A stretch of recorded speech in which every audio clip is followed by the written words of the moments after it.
Hi, I wanted to talk about a perfume that I've recently acquired called Black Sugar. This is a flanker to the Aquolina Pink Sugar line, I believe, that debuted, I don't know, quite a while ago.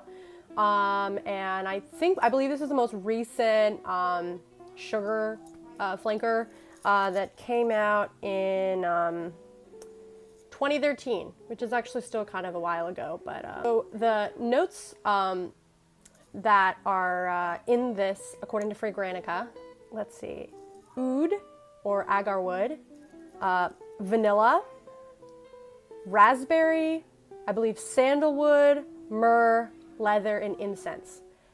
I would categorize this as a very smoky resin-like gourmand. It is a lot more similar to pink sugar than, say, gold sugar, which is what I've had experience with. So it's got more of that sort of burnt sugar sweetness as opposed to something totally different. So I've seen some reviews where people say that this scent is very similar to pink sugar. I wouldn't say that it is too similar to pink sugar, but I say that it definitely has that kind of cooked sugar scent in black sugar as opposed to gold sugar, which is more of a creamy gold, you know, orangey kind of scent with coconut. Well, maybe not coconut per se, but it's much more creamy. This, I would say, is closer to the pink sugar DNA. However, I wouldn't say that it is not well blended. I know there's been some critique that the scent has very, for some it came across as pink sugar just thrown together with some leather and isn't very complex. I sort of disagree. I think that as time wears on, it gets more complex and it blends together better. So the opening of this, let's see, I'm just gonna refresh my memory. The opening has some kind of citrus to it. At least to me, it comes across as citrus. The note listed is raspberry, but I don't get raspberry. It's the same kind of citrus that I get in pink sugar. So I think that if you sprayed this on, sniffed it, and said, this kind of smells like pink sugar, you would be wrong. It kind of does smell like pink sugar. So it's got that kind of citrusy opening that I feel like pink sugar has, and it has that also that kind of candy floss burnt sugar that pink sugar has. You also get the leather. The leather's there right away from the beginning. It's a very smoky gourmand leather. I can see how to some this smells like rubber, but it's one of those things that I smell it and I think of rubber and I'm like, I can see how that's considered rubber, but to me it's leather.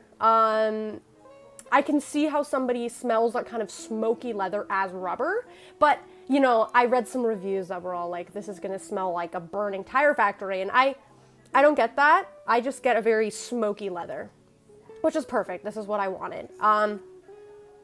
But I think this is one of those things that it's gonna depend on individual noses and skin chemistry because it's kind of in between, and to me, you know, it's like a smoky, warm leather, but I can see how someone's skin chemistry or nose, like a slight, you know, if they pick up a few extra aroma chemicals, it could swing to burnt rubber. So, you know, it's one of your mileage may vary kind of situations, but to me, this is an absolutely lovely mixture of smoky resin leather with a sweet gourmand kind of center. So even now, after a little bit of the dry down, the citrus, I think, has gone down a bit, to be expected, and there's some more, cotton candy sugary is still going really strong. The leather has gone down a little bit. It's not quite as fresh leather, I don't know, it's going down a bit, and I feel like it's mixing into the myrrh. Now, this is a very well-blended scent, so it's kind of hard for me to say, you know, what for sure is like, oh, I smell the myrrh. You know, I mean, I can smell this warm resin kind of richness that I'm assuming is the oud and the myrrh mixing together. And as to be expected, Aquolina, you know, they're not using 100% natural ingredients, so, you know, sometimes it's kind of like, oftentimes some of these scents that we're like, oh, this is oud and this is myrrh, you know, I mean, I don't know what the aroma chemicals they're using. You know, there might be a lot of overlaps, so to be expected. But at this point, I would say it is definitely, you still kind of sense that pink sugar, kind of sweet, candy, but there's a lot of smokiness and richness to it that pink sugar doesn't have. So I've heard one review talk about molasses. I don't know if I'd quite say molasses, but it's that kind of mental association of kind of like a darkened sugar. This is so much more complex and resiny than pink sugar. So as it dries down, it starts to get more well-blended and complex smelling. I find that with pink sugar, you know, you get a little more extra citrus in the first initial spray, but it's pretty constant. You don't get a lot of change. Whereas in this, I feel like it becomes more grounded, more well-blended, and a little more complex as time goes on. I think it's because, you know, the initial spikiness of some of the sugar and the citrus, it kind of cools down, and it's more cohesive. So I would say this has similar longevity to pink sugar.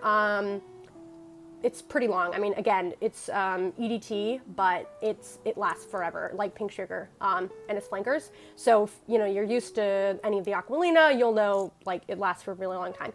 I would not say the sillage is as intense. I mean, it's still got a pretty generous sillage, and I feel like you don't want to go totally crazy on it. I was like very careful at first because, you know, it's smoky, it's got leather, so I wasn't just spraying myself down. So that may be why I think it's not quite as intense as pink sugar, but I feel like the cloud that's going to follow you is not going to be as large as pink sugar. That is not to say that it does not have good sillage. It's just that pink sugar has like crazy projection. It's, you know, as you know, if you've tried pink sugar. So I feel like it's an appropriate amount. Maybe even a little bit on the moderate to high side of things, but I think it's appropriate. The longevity is great. I sprayed this on like a pillow or something, and it's been there, you know, for an entire day. So it's got decent longevity. So yeah, this is just a really yummy scent. I can see how it's got kind of a throwback to the OG pink sugar. It's got a similar core as pink sugar, but I wouldn't say it's just like, you know, pink sugar with some leather thrown in. I'd say it really builds on pink sugar in a way that if you are a fan of sweet gourmand scents, but you really like something a little more complex, a little more kind of sultry, you will really like it. I saw a lot of reviews where people didn't like this. They felt like either the leather was too strong or that it was too similar to pink sugar. I think in a way that I kind of appreciate that it's close to pink sugar because it was able to take it in a direction that was able to add a lot of complexity. So I appreciate that. And in conclusion, I would say that this is a really great buy. You can get off of eBay or FragranceNet. I believe a tester can start on $13, $15. So, I mean, this is very inexpensive. I also think that this could be unisex. I mean, it's sweet. Don't get me wrong. It's very sweet. So it's up to what that individual feels like is right for them. But I feel like this on a man would smell very nice, particularly if he maybe layered it with something a little more, you know, something with a little more vetiver or something a little more